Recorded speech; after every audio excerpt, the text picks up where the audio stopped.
ओम नमो भगवते वासुदेवाय नमः। नमस्कार दोस्तों, पुत्रदा एकादशी 2025 में पुत्रदा एकादशी का व्रत कब रखा जाएगा?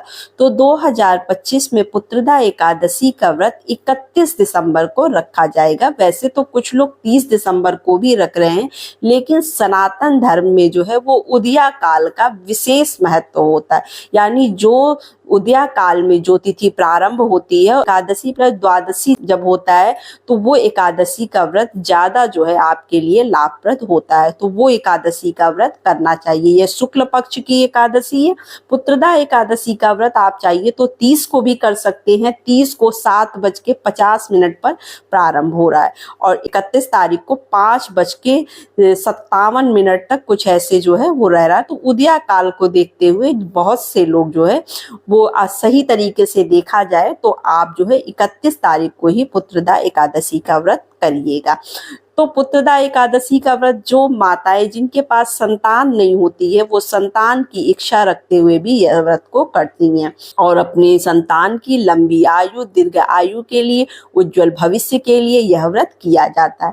तो पुत्रदा एकादशी के दिन यानी एकादशी जब प्रारंभ होता है, एकादशी का जो नियम होता है वो 10वीं तिथि से प्रारंभ हो जाता है। तो 10वीं तिथि को ही आप स्नान वगैरह करके, बाल धुल के, साफ स्वच्छ वस्त्र धारण करके सात्विक भोजन जो है करिएगा और जो है वो ब्रह्मचर्य का पालन करना चाहिए। अब एकादशी के दिन आप सुबह सवेरे, क्योंकि देखिए एकादशी का व्रत जो है हमेशा सुबह ही किया जाता है और तिथि भी सुबह की ही मिलती भी है।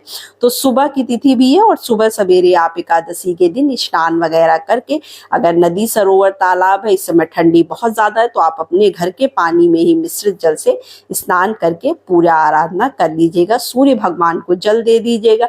उसके बाद आपको एक चौकी लगानी है। चौकी पर जो है आप पीले रंग का आसन बिछाकर भगवान विष्णु और माता लक्ष्मी की पूजा बड़े ही विधि विधान से जो है आपको करना है। विग्रह है तो आप चरणामृत से स्नान करा दीजिए, नहीं है तो आप फोटो से ही पूजा कर सकते हैं। इस दिन हमें जो है पीले चीजों का भोग लगाना चाहिए। मौसम के जो भी फल हैं वो फलों का भोग लगाना चाहिए और एकादशी व्रत कथा जो है वो हमें जरूर पढ़ना चाहिए। तो इस तरह से बड़े ही विधि विधान से जो है धूप दीप दिखाकर हम भगवान विष्णु की पूजा आराधना करते हैं। आपको एक मैं यहाँ पर जो है उपाय भी बताऊंगी। अभी पहले मैं इसको बता लूं, देखिए, फिर उसके बाद आपको क्या करना है, पूजा आराधना करना। अगर आप देखिए चौकी नहीं लगाना चाहते तो आप अपने मंदिर के अंदर भी भगवान विष्णु की पूजा कर सकते हैं और किसी तरह का भी आपको चावल का प्रयोग नहीं करना। मैं हमेशा एकादशी का जब भी वीडियो डालती हूँ उसमें ये जरूर बताती हूँ कि आपको चावल उस दिन जो है वर्जित होता है।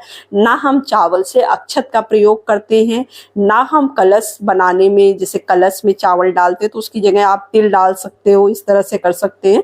तिल का आसन दे सकते हैं, फूलों का आसन कलश के लिए दे सकते हैं, लेकिन चावल का आसन नहीं दिया जाता है। और इस दिन आप अपने घर में चावल बिल्कुल भी ना बनाएं। अगर आप व्रत नहीं भी रख रहे हैं तो भी अगर आपको देखिए मालूम है कि आज एकादशी है तो आपको कभी भी चावल नहीं प्रयोग करना चाहिए।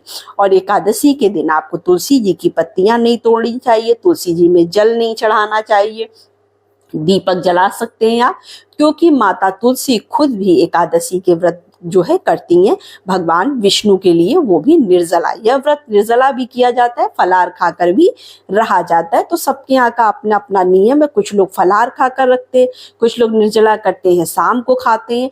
तो सबके यहाँ वैसे फलाहार खाकर ही यह व्रत किया जाता है।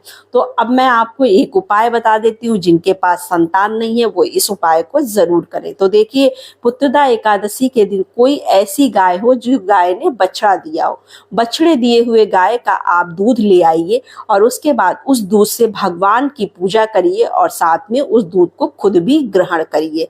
आपको जल्दी ही जो है पुत्र प्राप्ति होगी। यह जो है आजमाया हुआ उपाय है, तो आप इसको जरूर करके देखिएगा और इससे आपको विशेष फल भी प्राप्त होगा। और इस दिन देखिए, अगर आपके पास संतान नहीं है तो लड्डू गोपाल की पूजा बड़े ही विधि विधान से, प्यार पूर्वक लड्डू गोपाल की पूजा जरूर करिएगा। तो ये सारे कार्य हमें करने होते हैं। और देखिए सोना एकादशी में जो है सोना वर्जित होता है, सोया नहीं जाता है। तो आप जहां तक हो सके पूजा आराधना करिए। अब ऐसे नींद आ ही रही है तो आप एक तुलसी जी की पत्ती रखकर जो है सो सकते हैं। अगर आपको बहुत ज्यादा तबीयत खराब है या कोई तकलीफ है तो आप तुलसी जी की पत्ती रखकर जो है वो सो सकते हैं। और पारण के दिन आपको सुबह सवेरे उठकर स्नान करके भगवान विष्णु की पूजा करने के बाद ही आपको जो है पारण का नियम आप जो है तुलसी और गंगा जल से करेंगे। उसके बाद जो भी आपके घर में बनता है आप वह खाकर पारण करेंगे। वैसे कहते हैं कि जो है पारण के दिन हमें चावल जरूर खाना चाहिए, तभी हमारा एकादशी का व्रत पूर्ण होता है। अपनी अपनी मान्यता है, जो लोग खाते हैं वो खा सकते हैं, जो नहीं खाते वो जैसे करते हैं वैसे ही करें। तो इस तरह से हमें पुत्रदा एकादशी का व्रत करना होता है। और देखिए सीधा जरूर निकालिएगा, पारण के दिन आप एक सीधा निकाल दीजिएगा। जो भी आप दान पुण्य कर सकते हैं, क्योंकि इस समय पौष का महीना चल रहा है, तो आप दान जरूर करिएगा। जो भी आपसे पैसा रुपया जो कुछ भी आप दान कर सकते हैं उसका आप दान जरूर करिएगा। तो चूंकि साल में जो है 24 एकादशी आती है, शुक्ल पक्ष और कृष्ण पक्ष की, हर एकादशी का अपना अपना महत्व होता है। पौषदा एकादशी भी अपने आप में जो है, यानी पुत्रदा एकादशी जो पौष महीने में पड़ती है, इसका भी अपना विशेष महत्व है। तो बड़े ही विधि विधान से अगर हम भगवान विष्णु की पूजा करते हैं तो हमारे ऊपर उनकी असीम कृपा बनी रहती है। तो बस यही छोटी सी वीडियो थी, छोटी सी जानकारी थी। वीडियो अच्छी लगे तो चैनल को लाइक सब्सक्राइब जरूर करिए। तो नमस्ते फ्रेंड्स, जय माता दी।